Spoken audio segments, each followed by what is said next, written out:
Two lines same, up there. same drill we were doing before, one-on-one. One-on-one. A line of offense, line of defense. We're doing one-on-ones into a 3-on-3. In the United States, approximately 40 million children participate in competitive youth sports. As sports have evolved from a hobby to a multi-million-dollar industry, parents and children have started to dream about the fame and fortune that comes with being a professional athlete.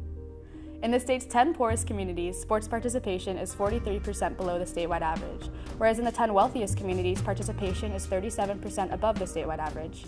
This large amount of sports participation is prominent in the affluent community of Marin County, where sports oftentimes overwhelm the lives of youth athletes. The sports culture in Marin County is intense because we live in a very high-achieving culture in the county. And so families and young athletes take the sports very seriously. A survey done a few years ago in which parents of high school kids were asked whether their kids would become professional or Olympic athletes. 26% said their kids would become professional or Olympic athletes. The real number is something like 0.00001%. Parents have this delusion that their kids can become superstars, but it's simply not the case. I think the sports culture in Marin is not always healthy. There are some very competitive parents. It's just the nature of a successful, parent base. There is not a lot of time. There's not necessarily a lot of balance. Something has to give. And it might be balanced in terms of other activities, whether hobbies or sacrificing maybe school a little bit, or playing other sports, especially in this age of you have to specialize at 6 years old, otherwise you won't make it as an athlete. When kids are so focused on competing, so focused on winning and losing, that creates pressure, that creates anxiety, it creates distraction, it creates worry and doubt, all of which are going to hurt performance and their overall experience in the sport. 70% of children drop out of sports by the age of 13. The reasons behind this are oftentimes overlooked and left unaddressed. So in an attempt to discover more about the authentic lives of youth athletes, we followed Lucy and Amos Hexamer and their family. My name is Dina Hexamer. I have 3 kids. My name is Mark Hexamer. I coach my son's competitive A team. My name is Lucy. I am 12. I think I started playing sports at like 5 or 6 maybe. My name is Amos. I'm 10. The sports I play are skiing, lacrosse, football, soccer, baseball. I can't remember anymore because I have a lot. Amos, come on. Time to eat.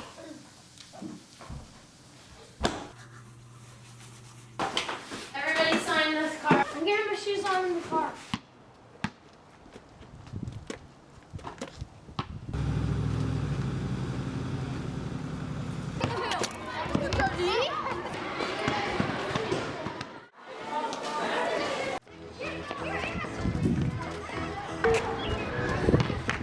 Un minuto, 58 segundos. Oh my God. So Christian knew, all right, he's too far where he can't go back and protect back. Ball top, ball top. Shot! Sophia, you're in. Yeah, you guys need a board.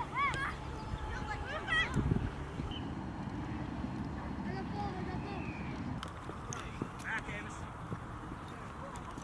Good job, guys.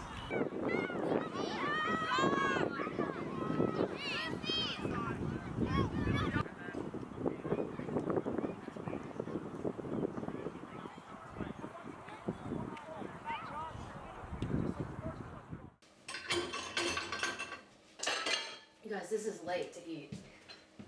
I know. He's getting home at 7:30. I hate the late sports thing.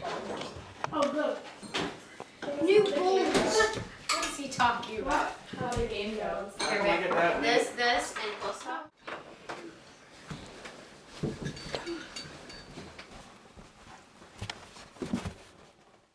I feel like sports have completely sucked us dry. Running in 3 different directions, and to the East Bay, to the North Bay, to the Novato, to back.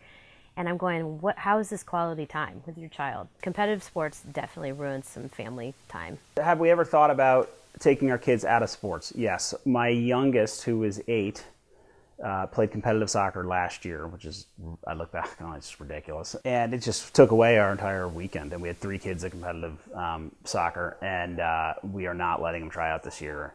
It's just too young, it's too much, and thinking about doing it with our middle child as well. There were a lot of times that sports, even this early in their lives, my kids being as young as they are, we just thought, this is insane, what are we doing? Ever since my lacrosse season started, I don't think I've had a play date or a sleepover in like 2 months. I can't really have it because I have sports, a play day, or have fun with my friends. Sometimes it frustrates me because I have it like every single day. Sometimes I've had to turn in my homework assignments late because I got home from sports super late. I didn't have time to do it, or I forgot about it because I'd been doing sports all day. It was tough on our marriage last year, and I'd be in one city, my husband would be in another. There was definitely a time I felt like competitive sports was a waste of time. And with my daughter, when she didn't make the A team and she had a lot of tears and wanted to quit the sport altogether, even before she had hit puberty. There are higher rates of clinical depression and anxiety among youth athletes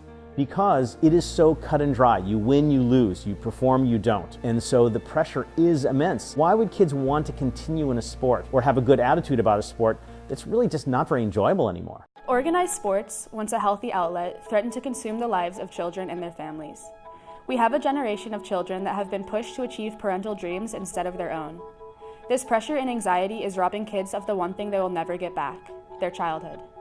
Competitive sports are resulting in a life out of balance, leaving kids little to no time to explore other areas of interest. Kids should have the freedom to be kids. I definitely think that Americans are a sports-crazed culture. I don't think that's ever going to change. Competitive sports in general, starting so early in kids' lives, it leaves them far less time to explore their creative selves. We focus as much time on raising wonderful, giving children, and the way you did that wasn't a soccer clinic, but it was, we're going to go to the shelter and work for 2 hours every Saturday. You would have just incredible children on the other end.